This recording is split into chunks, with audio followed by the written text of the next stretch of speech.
Morning. This is for Political Science class 12, and we are continuing the chapter The End of Bipolarity. And the topic today is the consequences of Soviet disintegration. Consequences means the effect, the impact, or what happened in the world when the Soviet Union was disintegrated in 1991. We can broadly categorize the consequences or the effects of its disintegration into three parts. First, which is the most important impact or consequence on the world affair, is that it led to the end of Cold War. I hope you remember Cold War. Cold War was between two superpower, which was basically an ideological war where the confrontation was going on and there was no association, no cooperation, and they believed in their own ideology of capitalism and socialism. So, and as you know, the war is between two parties. So when one party is either defeated or collapsed, so automatically one would be no more in existence and the other would remain.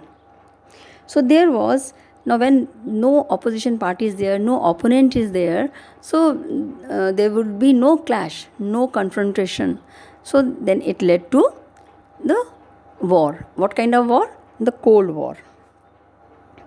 And besides this, there were arms race going on. And arms race was going on, so that also came to an end, because when two opposite groups are there, two blocks are there that were not having good cordial relations and were having enmity and were having suspicion against each other, so just to show their power and influence, they were going on accumulating, making nuclear weapons especially.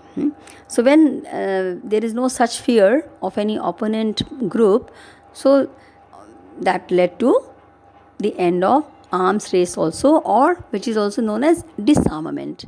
And disarmament, when both the parties agree to or not to go for further weapons, further nuclear weapons to manufacture or to collect and accumulate. So that was one of the most important impact of the consequence of Soviet disintegration. The second impact which was felt was that this event, this situation left two possibilities. Now, two possibilities means what will happen now, which will be the power now, which powers would emerge. Will there be only one superpower left, which will be USA, the United States of America, or some other small countries join together, group together, and form organization and emerge as other powerful centers of power, or the world would be led by solo US superpower, or there would be multipolar system. So you know now, unipolar when one superpower is there, bipolar where two superpowers are there, and multipolar when there are many other centers of power and the power is not concentrated or centralized in one country only. And we see the result was, at that time, soon after the disintegration, was that only the superpower that remained was US, and about that we will study in the next chapter, third chapter, US hegemony. Hegemony means the supremacy, command, dominance of one power only. So that was obviously that at that time there was no other country or group of countries as strong and powerful as that of earlier USSR, and now no other country was there or group of country was there. So then there superpower was only the United States of America, or commonly known as US. And as you know, that US was following right from the beginning only capitalism and democracy. So the fear of socialism to endanger capitalism was also proved to be wrong.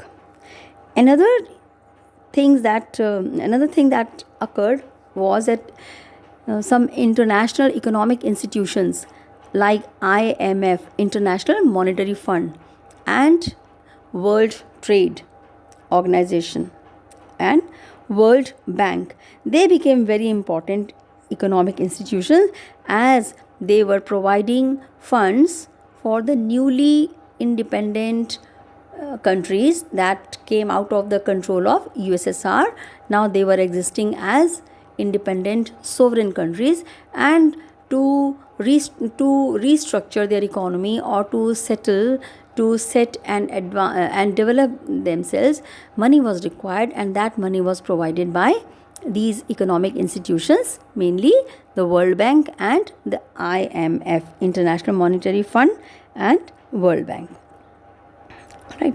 And besides this, in these newly independent countries, they adopted democracy and obviously capitalism.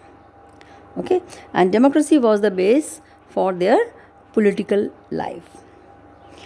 Third consequence that was related to the joining of these newly independent countries, they were free now to join any other international organization for their protection also, and most of them obviously they joined NATO, NATO, because with the disintegration of Soviet Union, the Warsaw Pact automatically got dissolved. So many these transforming countries, or this time period is known as transition period, changing from one state to the other, known as transition period. So they wanted for their protection, military protection, economic support, and for other facilities also, they wanted to join EU, European Union, or NATO. And other countries, they remained with Russia now, because Russia is the successor of former USSR. And those countries that remained with Russia, they were mainly from Central Asian area, like Kazakhstan, Kyrgyzstan, Tajikistan, Turkmenistan, Uzbekistan, etc. All right. And other countries that were in Eastern European part, like those countries like Poland, Hungary, Czechoslovakia, etc., they preferred to be towards Western countries, and they joined NATO. So these were the main consequences of Soviet disintegration. Thank you.